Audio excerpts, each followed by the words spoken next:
Namaste, my name is Kajol, and today I'm talking about how you can identify a good reader.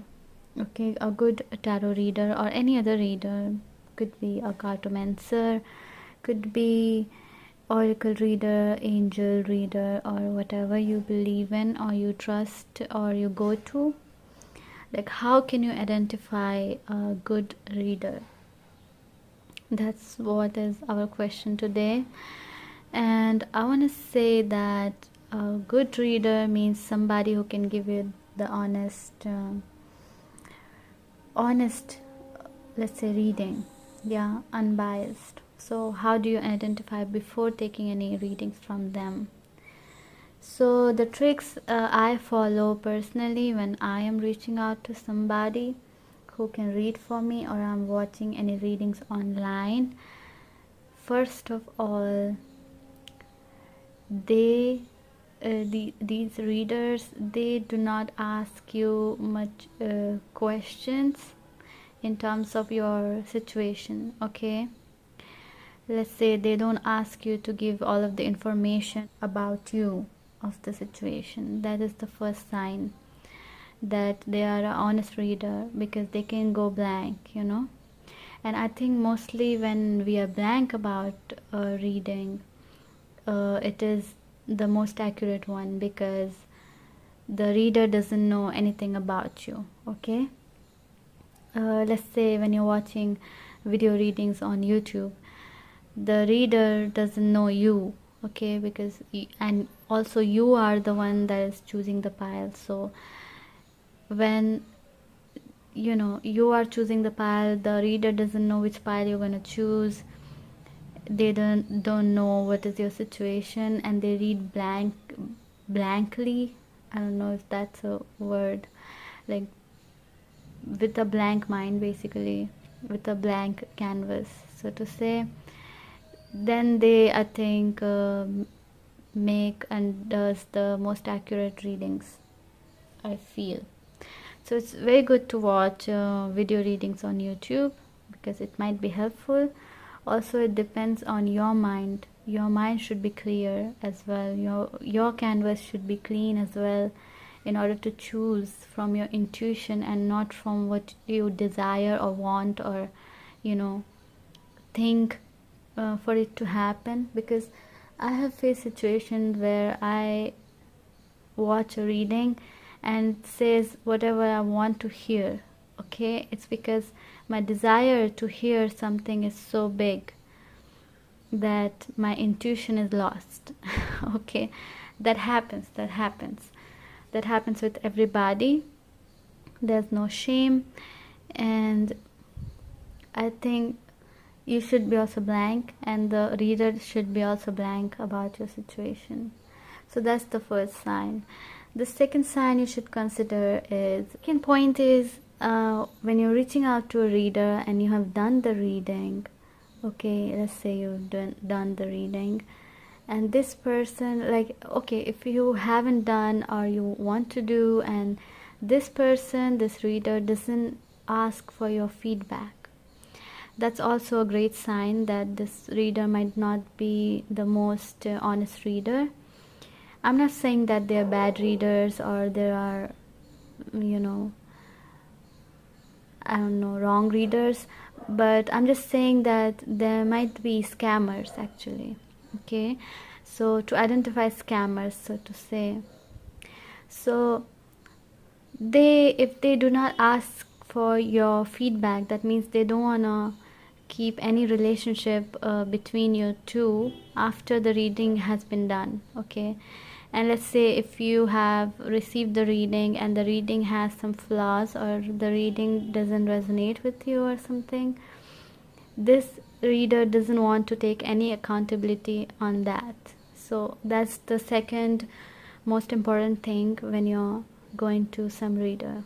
Okay, to identify if the reader is honest or not. The reader would always want a feedback. Okay, the real and honest reader. I personally also always want feedback. It's like whoever is coming to me for personal reading, I always tell them to give me a feedback on my mail or on anywhere on the comments or anywhere. Okay, the third point, which is very important here, is this the third signs relates to your feelings basically. So let's say your vibes. What vibe do you get from the reader? And the mostly what you need to check is the reader empathetic? Okay, does the reader has empathy towards you? Does the reader shows any feeling of concern towards you? Because mostly this tarot reading or astrology or any other kind of services is to help people. Does the other person who is whom you're reaching out to, does that person really has some concern? Does he or she shows concern towards you? That's important sign. Basically that's important sign. But of course there are many people who does social work without any concern being shown, but you need to identify. That's why I'm saying that it's a feeling thing. Yeah, it's a feeling thing. It's what you feel. It's depends on the vibe of that person. So clear your mind, think about that person, get a vibe. Does that person want to help you? Is it really do they have that feeling of helping the other person? Do you think when you talk to them, when you interact, when you send mails or anything? The fourth point I think is about boundaries.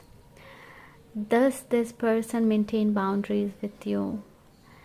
Now I know some people they really want to get into your situation and like poke their nose or comment, and somewhat give you advices before the reading, like you should not do this, you should do that, it's all bogus, trying to call you something, call your name, like I have been to a reader who said like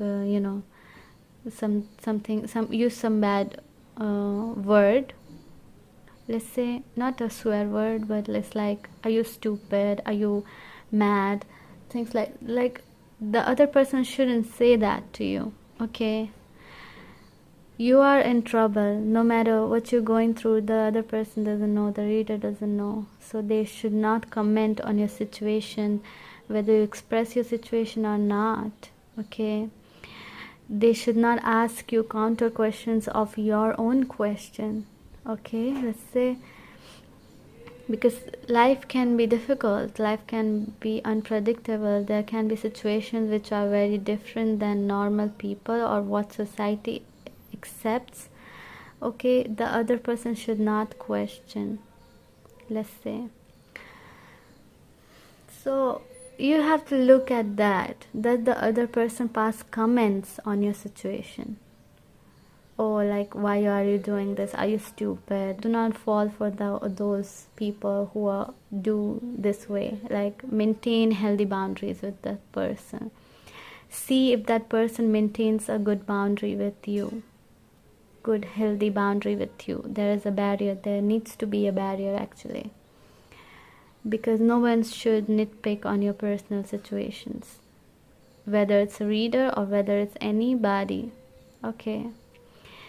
You should have your personal space. Now I think most of the signs which were important is over. Now I'm not talking about sign, but I'm talking about like something about the reader. Okay, something about the reader. I don't know, like, what should I call this? I think I should just say that a reader can always say no to do your reading. Okay, especially if it's something against their moral and values.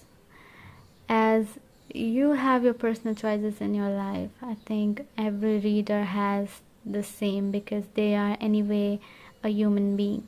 Okay, and they are a spiritual human being. They cannot ditch their values. So let's say if you're asking a question like, when will this person die?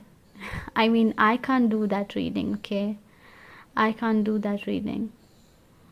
This like against my values, against, and if it gives me like really bad vibes, I'm not going to do that reading. So every reader has a right to say no.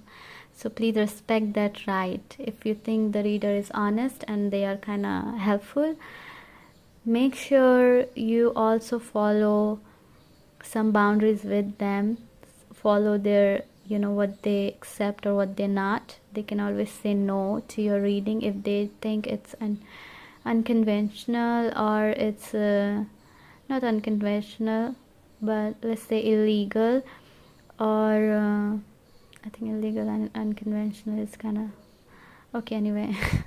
You know what I mean, like against the moral values or illegal or something like that. Like they can always say no to that, because but they should never pass comments. But of course they can say no, I can't do this kind of readings because this is not what I do. This is, I'm not like really aligned with this, okay, or something like that. Like, of course there's always a good way to say something, so they can always do that.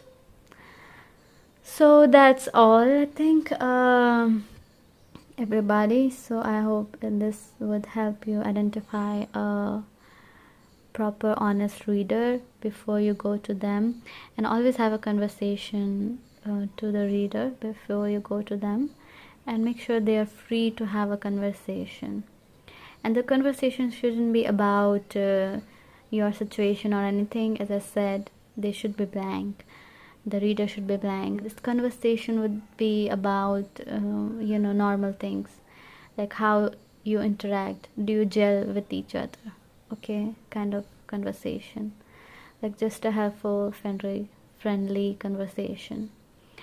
All right, thank you so much for watching this video. I hope to see you next time. Take care, bye.